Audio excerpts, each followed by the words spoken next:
Donc d'où venez-vous? Nous sommes 3 étudiants de Centrale Lille, donc une école d'ingénieurs généralistes dans le Nord. D'accord. Et on est là pour réaliser le projet Mars 0G. Donc c'est un projet en fait qu'on effectue dans le cadre de notre cursus scolaire. Sur les 2 premières années de l'école, on doit effectuer un projet qui compte un certain nombre d'heures et le valider. Donc on a le partenaire qui est l'association Planète Mars, le partenaire de notre projet, qui est venu nous solliciter pour réaliser ce projet et le porter dans l'avion en microgravité.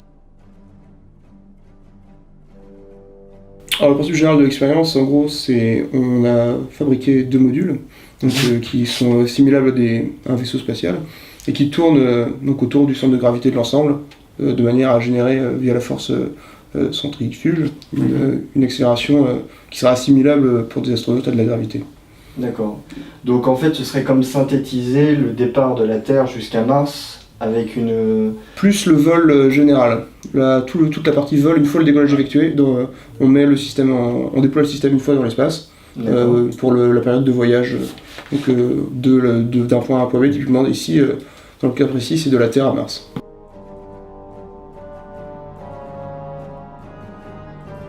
Alors en fait, le voyage vers Mars dure environ 6 mois.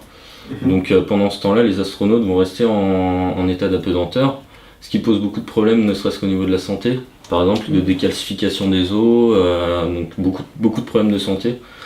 Et en plus de ça, les astronautes, on veut qu'ils soient parfaitement à l'aise au moment où ils vont arriver sur Mars. Ouais. C'est-à-dire que s'ils passent de la gravité 0 à la gravité martienne, qui est environ 0,3 G, ils vont avoir des problèmes d'acclimatation au début et pas être vraiment efficaces tels qu'ils le devraient. Donc le but, c'est de mettre la gravité martienne à l'intérieur des vaisseaux.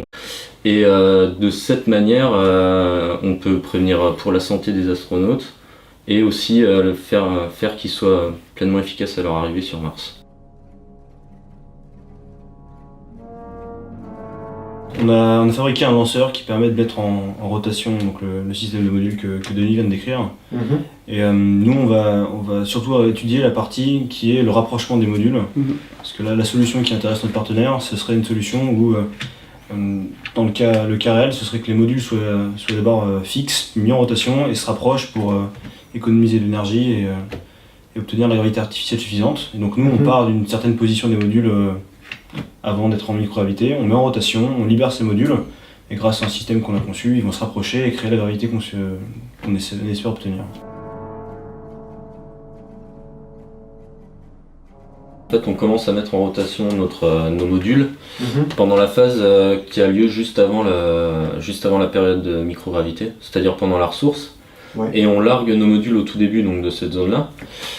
Et il nous suffit en fait de quelques secondes pour pouvoir voir le rapprochement des 2 modules et l'accélération de la vitesse. On n'a pas besoin de très longtemps. De plus, on va aussi recueillir les données d'accélération à l'intérieur des modules pour voir si effectivement on crée bien une gravité artificielle à l'intérieur de nos modules avec des accéléromètres qu'on a placés dans ces deux-là. On a un accéléromètre dans chaque module donc pour mesurer l'accélération centrifuge générée, donc assimilable à la gravité artificielle. Et donc du coup, en fait, on prend ces accéléromètres pour pouvoir mesurer la gravité artificielle qu'on génère, de manière à bien valider de manière scientifique qu'on a bien réussi à créer une force assimilable, une accélération assimilable à une gravité dans les modules. Et la tablette sert juste à vider les mémoires des accéléromètres toutes les 5 paraboles. Si Très bien, messieurs. Je crois qu'on a toutes nos informations. Merci beaucoup. Merci. Bonne journée à vous. Merci.